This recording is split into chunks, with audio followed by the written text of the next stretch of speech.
Radioactive, parlez-moi d'exoplanètes.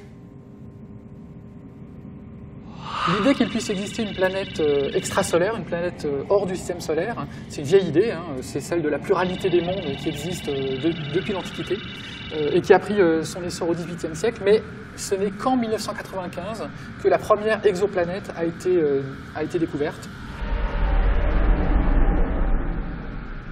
Oui, cette exoplanète a été découverte autour de l'étoile 51 de Pégase, dans la constellation donc de Pégase, une constellation qui est visible de l'hémisphère boréal, de l'hémisphère nord.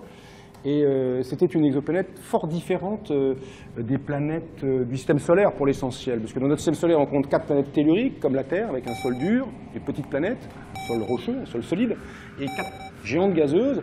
Et la première exoplanète qu'on a détectée était plutôt une géante gazeuse, et même plutôt plus grosse que la plus grosse planète du système solaire.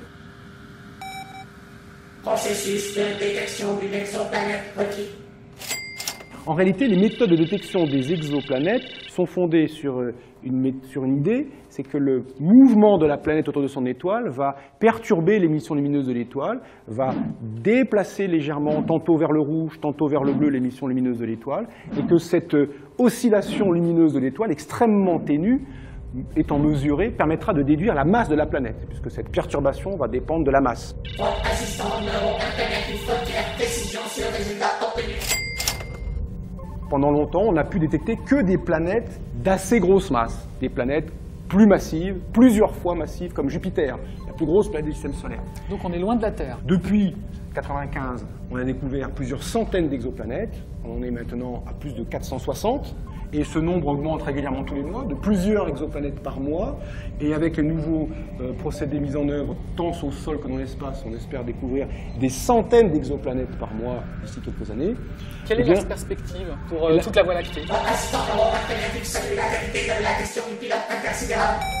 On pense, avec cet échantillon déjà assez restreint de 460 exoplanètes, on pense qu'il y a quelques planètes par étoile, 100 milliards d'étoiles dans la galaxie, voilà. On a tout de suite quelques centaines de milliards de planètes potentiellement dans la galaxie. La plupart ne sont pas détectables, trop lointaines, trop faibles, ou nos instruments ne sont pas assez sensibles finalement pour les détecter. Donc on n'est pas encore en train de voir des planètes comme la Terre, mais on s'en rapproche. Et d'ici quelques années, on peut s'attendre à ce qu'on ait vu, à la fois en la détectant et en faisant des images, d'une planète de type terrestre.